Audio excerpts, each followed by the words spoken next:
মাত্র 50 টাকার লোভে আম পাড়তে গিয়ে গাছ থেকে পড়ে মৃত্যু হলো সপ্তম শ্রেণীর এক ছাত্রের। ঘটনাটি ঘটেছে মঙ্গলবার বিকালে হবিবপুর থানার আগড়া হরিশ্চন্দ্রপুর এলাকায়। পুলিশ সূত্রে জানা গিয়েছে মৃত ছাত্রের নাম সুদেব চৌধুরী। সে মানিকরা হাই স্কুলে সপ্তম শ্রেণীতে পড়াশোনা করত। জানা গিয়েছে এলাকারই এক ব্যক্তি লিটন মণ্ডল তাকে 50 টাকা দেবে বলে গাছে উঠে আম পাড়তে বলে। আম পাড়ার সময় পা পিছলে গাছ থেকে নিচে পড়ে যায় সুদেব। পরিবারের লোকের অভিযোগ, আশঙ্কাজনক অবস্থায় স্থানীয় একটি প্রাইমারি স্কুল চত্বরে ফেলে পালিয়ে যায় লিটন মণ্ডল। পরিবারের লোকেরা জানতে পেরে তড়িঘড়ি তাকে স্থানীয় হাসপাতালে ভর্তি করে। পরে মালদা মেডিকেল কলেজ হাসপাতালে স্থানান্তর করা হয় তাকে। কিছুক্ষণ চিকিৎসা চলার পর গভীর রাতে মৃত্যু হয় ওই ছাত্রের।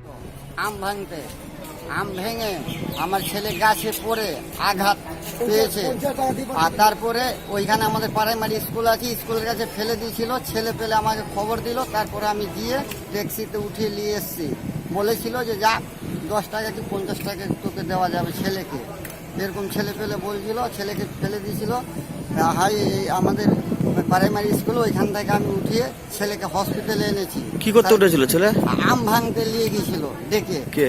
ওই বাড়ির মালিক লিল্টনের মা। নাম কি? ওর ছেলের নাম লিল্টনের মা। ওই মেয়েটার নাম জানি না, ওই ছেলেটার নাম জানি। লিল্টন মণ্ডল। কোথা থেকে পড়ে গেছিল? অনেক উঁচু গাছ থাকে। তারপর কি হয়েছিল? তারপরে হসপিটালে নিয়ে আসলাম, সার্জন চেক করলো, ছবি করলো। 9:50 ছেলে মারা যায়। কোথায় ফেলে রেখেছিল ছেলেকে? এই প্রাইমারি স্কুলে ছোট ছোট ছেলে এসে বললো আমাকে ছেলে বললো যে দেখেন আপনার ছেলেকে গাছে নিয়ে গিয়েছিল, উঠে পড়ে গেছে, মাথায় চোট লেগে গেছে, মাথায় চোট লেগে গেছে। পড়াশোনা করতো? হ্যাঁ, সৎকাল। কে এনে ফেলে রেখেছিল ছেলেকে?